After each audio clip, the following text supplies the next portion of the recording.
안녕하세요. 서창훈의 신앙 일침입니다. 한 주간도 평안하셨습니까? 사실 지난 시간 동안 저는 아프리카 케냐 선교를 5주간 동안 다녀옴으로써 미리 참 녹음해 둔 것들을 여러분들에게 들려드렸는데요. 이제 오늘 다시 여러분들을 찾아뵙게 돼서 매우 반갑고 즐겁습니다. 오늘 서창훈의 신앙 일침을 시청해 주신 여러분 모두에게 하나님의 은혜와 평강이 충만하기를 기도합니다. 오늘 서창훈의 신앙 일침은 아닌 밤중의 홍두깨 또는 멀건 대낮의 날벼락, 이런 것에 대한 우리의 이해가 어떠해야 되는지 한번 살펴보고자 합니다. 마른 하늘의 날벼락, 어떻게 이해할까요? 실제로 뜻하지 않는 상황에서 당하게 된 큰 재난을 비유적으로 말할 때 이 마른 하늘의 날벼락이라는 말을 쓰죠. 돌발 상황으로 애먼 사람들이 피해를 당하는 것입니다. 주변에서 전혀 예상하지 못한 사건, 사고를 당했을 때 사용하는 말 중에는 또 아닌 밤중에 홍두깨라는 말도 있어요. 본래 이 말은 나무를 둥글둥글한 모양으로 길고 또 굵직하게 깎은 것을 홍두깨라고 이야기하는데요. 옛날에 젊어서 남편을 잃은 청산 과부가 된 여인들은 어쩔 수 없이 수절을 할 수밖에 없지 않습니까? 이런 여자들을 밤중에 몰래 남자들이 들어가서 업어가지고 담을 넘어와 정분을 통하는 일이 종종 벌어졌다고 합니다. 이런 일을 겪은 과부들이 남자의 성기를 홍두깨에 비유해서 은밀히 말하면서부터 이 말이 널리 퍼지기 시작했다고 해요. 그러나 말이 뜻하지 않았던 일이 갑작스럽게 일어나거나 느닷없이 어떤 일이나 말을 꺼내는 것을 가리키는 말이 되었습니다. 앞의 경구는, 즉 마른 하늘의 날벼락이다라고 하는 경구는 재난이나 화를 말하는 것이라고 한다면, 아닌 밤중에 홍두깨라고 하는 말은 생뚱맞고 뜬금없는 당혹스러운 일에 방점이 있는 것 같습니다. 어쩌면 돌발적인 일이나 사건을 말할 수 있겠죠. 경우에 합당하지 않은 일, 때가 아닌 때에 벌어지는 일들일 것입니다. 우리는 지난 주간에 정말 참 평소에 직장 생활을 열심히 하던 그런 직장인들이 회식하고 나오는 길에 뜻하지 않는 사고를 당해서 9명이나 되는 사람들이 목숨을 잃었습니다. 다 아버지요, 정말 아들들이었던 젊은 가장들 또는 젊은 아들이 목숨을 잃게 되었습니다. 물론 그 위에 또 부상당한 사람들도 있었죠. 그 일이 있기 전에는 또 화성에서 이 리튬 배터리 공장에서 불이 나서 정말 또 20여 명의 사람들이 목숨을 잃는 그런 불행한 일들도 있었어요. 그런 안타까운 사건, 사고들을 보면서 이게 정말 멀건 대낮에 무슨 웬 날벼락인가 라고 하는 말을 우리가 쓰면서 매우 피해자들과 그 가족들을 생각하면서 정말 안타까운 마음을 금할 수 없었던 것을 우리들이 경험합니다. 우리 주변에는 이런 일들이 벌어지죠. 그것도 어쩌다 한번 벌어지는 것이 아니라 심심찮게 우리 주변에서 발생하고 있는 것입니다. 예기치 않은 사고들, 화재나 이렇게 자동차 사고와 같은 일들로 인해서 많은 인명피해를 입은 그런 사건, 사고들을 접할 때마다 어떻게 위로를 해야 할지 난감할 때가 많이 있습니다. 기독교인이라고 해서 이런 자연 재난과 피해가 도망가지 않습니다. 물론 천지 만물의 생사화복을 관장하시는 주님의 특별한 어떤 보호하심과 또 막아주심이 임하지 않는 한 홍수에 쓸려가는 일도 기독교인도 경험하고, 덮치는 차량에 깔리거나 화마에 목숨을 잃는 일들은 성도들에게도 찾아오게 되는 것이죠. 이런 상황을 우리가 어떻게 이해해야 할 것인가? 우리는 기독교인으로서 모든 역사를 주관하시고 관장하시는 하나님의 다스림을 믿는 자들입니다. 뭐 참새 한 마리도 하나님 허락지 아니하시면 떨어질 이유가 없는 것이죠. 따라서 이런 재난과 재해들도 참으로 하나님의 허용하시는 섭리 가운데서 벌어지는 것이라고 우리들이 말을 할 수 있습니다.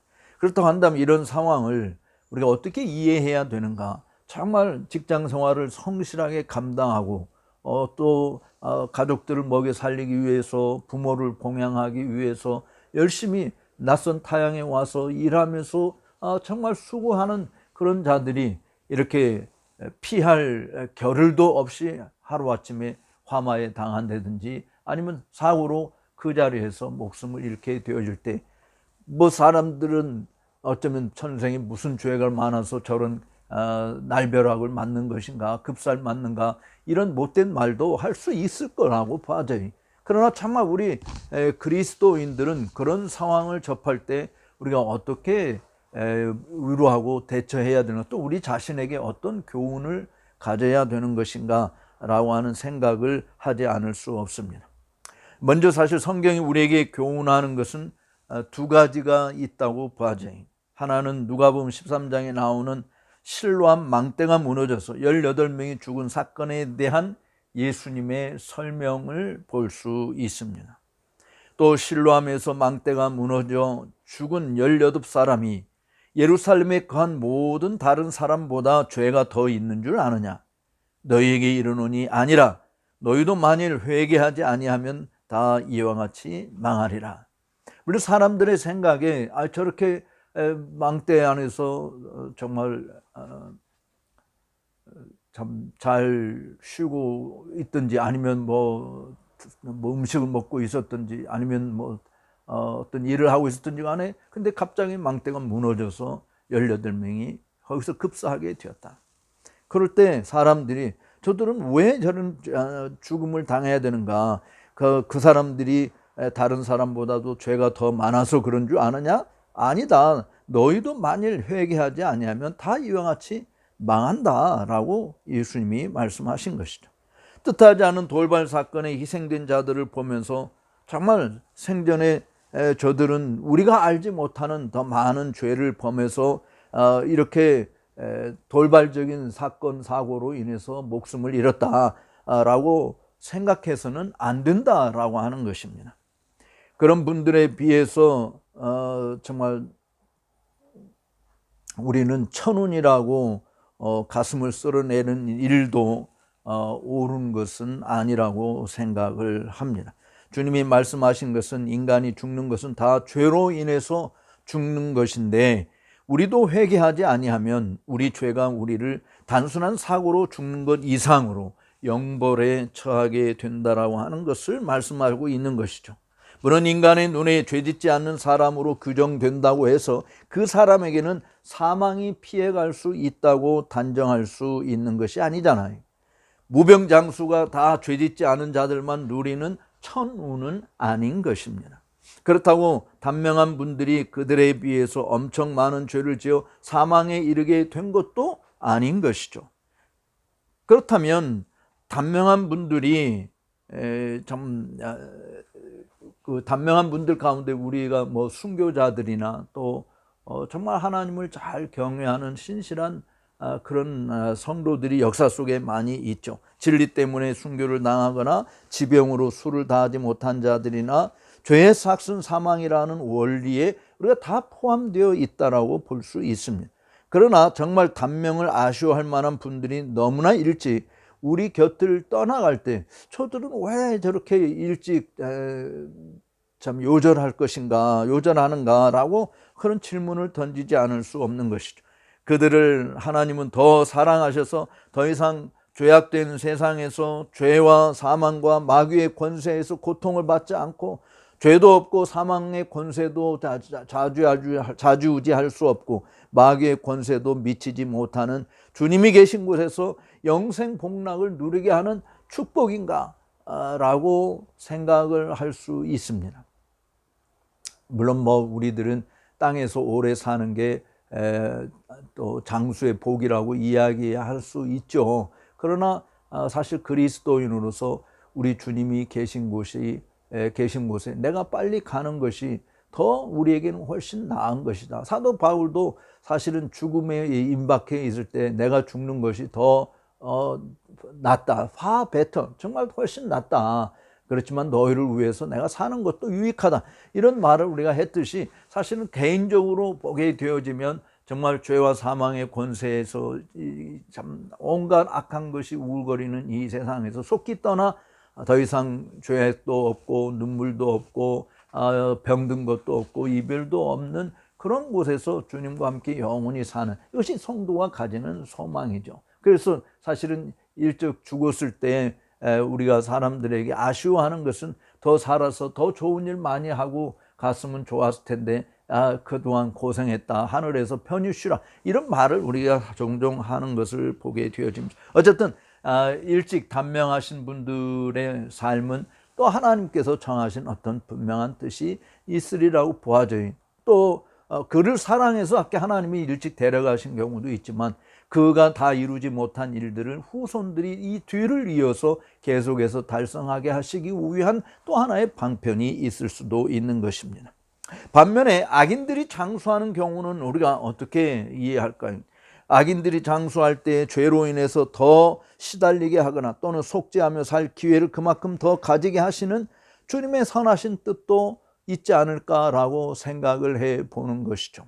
그러니까 원래 참 지옥에 가서 영원히 죽어야 될 자들이라고 한다면 악인들이 이 땅에서 장수하고 호화호식하고 좋은 곳에서 좋은 것들을 누리며 살게 하는 거 그냥 하나님의 그들에게 베푸신 그냥 일말의 어떤 한 은총이라고 생각할 수도 있습니다.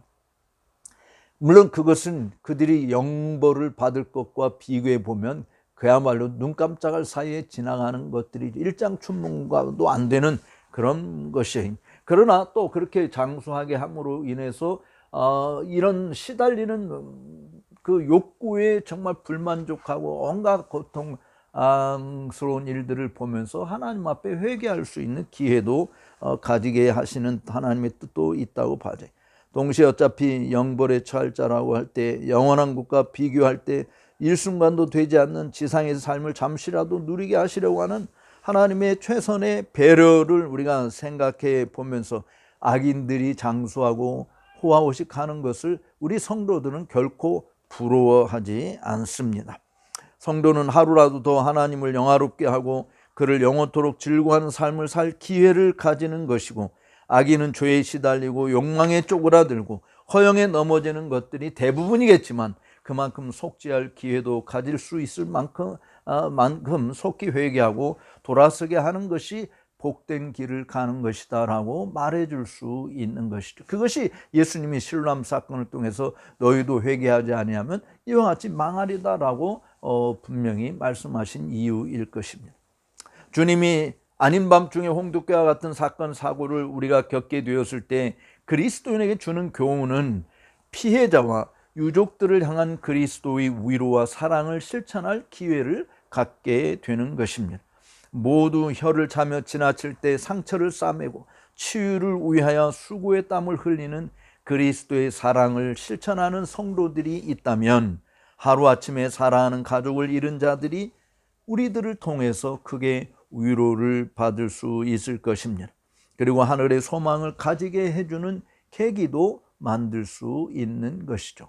비록 우리가 알지 못한 우리와 관계가 없는 사람이라 할지라도 다가가서 따스하게 손을 잡아주고 위로해주고 참으로 눈물을 닦아줄 수 있는 그런 것이 된다고 한다면 그리스도인으로서 우리가 이 땅에서 불행한 일을 겪은 자들을 향한 그리스도의 사랑을 실천하는 기회가 되는 것입니다. 또 하나 교훈이 있다고 한다면 나의 생명도 이 땅에서 언제 어떻게 끝나게 될지 아무도 모르는데 지금 호흡하고 있는 동안 더 정신을 차려서 주님의 뜻을 항상 분별하며 살아가야 하겠다라고 하는 다짐과 결단을 촉구하게 되는 것이죠. 사실 장례식장에 갈 때마다 생각하는 것이 그것입니다. 언젠가 나도 이렇게 영안실에 안치되어 있다가 사람들에게 정말 조문행렬을 보게 되고, 뭐 조문행렬이 있을 수도 있고 없을 수도 있는데 어떻게 사느냐에 따라서 다르지 않습니까? 어쨌든 그런 일들을 겪게 될 때 내 남은 생애를 어떻게 살아야 되는가, 아무도 없이 빈소를 쓸쓸히 그저 가족들 몇 사람이 지키고 있는 그러한 것이 될 것인가, 아니면 수많은 사람이 죽음을 애도하며 정말 아쉬워하며 가는 그런 마지막 길이 될 것인가, 아끼는 자 한 사람도 없이 죽은 그런 사람 길을 갈 것인가, 아니면 많은 사람이 정말 애도하며 아쉬워하는 그런 죽음을 맞이할 것인가. 그것은 우리가 이 땅에서 현재 어떻게 사느냐에 달려 있는 것이지 않겠습니까? 나는 괜찮겠지 하는 안일한 생각을 버리고 순간순간 이것이 나에게 주어진 마지막 날이라고 하는 생각으로 헛된 일을 구하지 않으며 하늘에 보물을 쌓아두는 일을 차근차근 실천하는 것이 하늘에서 받을 상이 크고 세례 요한보다 더 큰 자로 여김을 받을 수 있는 기회가 주어지지 않겠습니까? 이렇게 말하는 저 자신도 어리석은 말과 행동을 종종 하는 것을 보면 스스로 자책할 수밖에 없는 존재임을 고백합니다. 그래서 주님께 기도합니다. 오 주님, 시험에 들지 않게 하옵시고 다만 악에서 우리를 구하여 주옵소서. 나의 살아있음이 하나님께 영광이 되고 나를 아는 주변 사람에게 웃음과 감사와 행복을 안겨다주는 도구가 되게 하옵소서라고 간절히 기도하는 것입니다. 나처럼 살면 안 된다고 하는 교훈도 좋지만 나처럼 살아가야 되겠다라고 하는 도전과 감동을 후세 사람들에게 또 주변 사람들에게 줄 수 있는 자가 된다고 한다면 얼마나 좋겠습니까? 나의 남긴 것이 쓰레기통에 금방 버려져야 할 것이 아니라 두고두고 곱씹을 만한 교훈이 되고 애장품이 되는 것이 되기를 원하지만 결국 그런 것도 어쩌면 부질없는 소원이 될 수 있을 것입니다. 나는 녹슬어 버려지기보다는 닳아 없어지기를 원했던 조지 휘피들처럼 우리의 삶이 주님의 나라와 영광을 위해서 닳아 없어지기까지 오직 나를 구속하여 하나님 아들로 만들어주신 우리 주님의 이름만이 높임을 받고 그만이 흥왕에 되는 역사를 이루어가게 해달라고 이런 참 날벼락 같은 아니면 만밤종과 같은 일들이 벌어질 때 기도하지 않을 수 없는 것입니다. 화성 공장에서 코리아 드림을 안고 와서 부지런히 일하다가 화마에 쓰러져간 피해자들, 그 유족들, 또 밤에 길을 걷다가 혹은 집으로 발걸음 옮기다가 들이닥친 차에 치여 숨져간 사람들, 그들의 유족들에게 모든 자비의 아버지이신 우리 주님의 위로와 평강이 함께하기를 기도하면서 잠시 묵상해 보았습니다. 생명이 있음에 감사하지만 무익한 자가 아니라 주님과 주님의 백성, 심지어 불신자들에게도 유익한 등불이 되게 하옵소서라고 기도해 봅니다. 열매 맺지 못하는 나무는 찍혀 불쏘시개의 소시개로 던져지지만 극상품 열매를 맺는 자마다 참 심으신 주님을 기쁘게 하는 것만이 아니라 그 열매를 먹는 자들에게도 행복을 안기게 하듯이 나의 존재 자체가 나를 지으신 하나님과 나를 위하여 직간접적으로 영향을 받는 이들에게 하늘의 소망과 위로와 땅에서의 평강과 기쁨을 만끽하게 하는 도구가 되어야 되겠다라는 생각을 해보게 됩니다. 여러분들이 오늘 이 서창의 신앙 일침을 들으면서 여러분들은 어떤 생각을 하시게 됩니까? 예기치 않은 일들이 벌어질 때 후회 없이 주님 내 영혼을 받으소서라고 말할 수 있는 사람이 되면 좋겠다라는 생각을 저는 한 가지 더 해봅니다. 언제 어떻게 우리가 죽을지는 아무도 모르죠. 정말 건강하게 살다가 우리 나이 드신 분들이 많이 부르는 9988, 1234 정말 99살까지 팔팔하게 살다가 하루 이틀 아프고 사흘째 죽는 것이 좋겠다라고 하는 이런 소망을 피력해 봅니다만 정말 자손들에게 좋은 것들을 물려주고 주변 사람들에게 계속해서 믿음 가운데 거하며 하나님을 앙망하며 살 수 있도록 도전을 주는 그런 마지막 남은 생애가 되었으면 좋겠다라고 하는 바람을 해봅니다.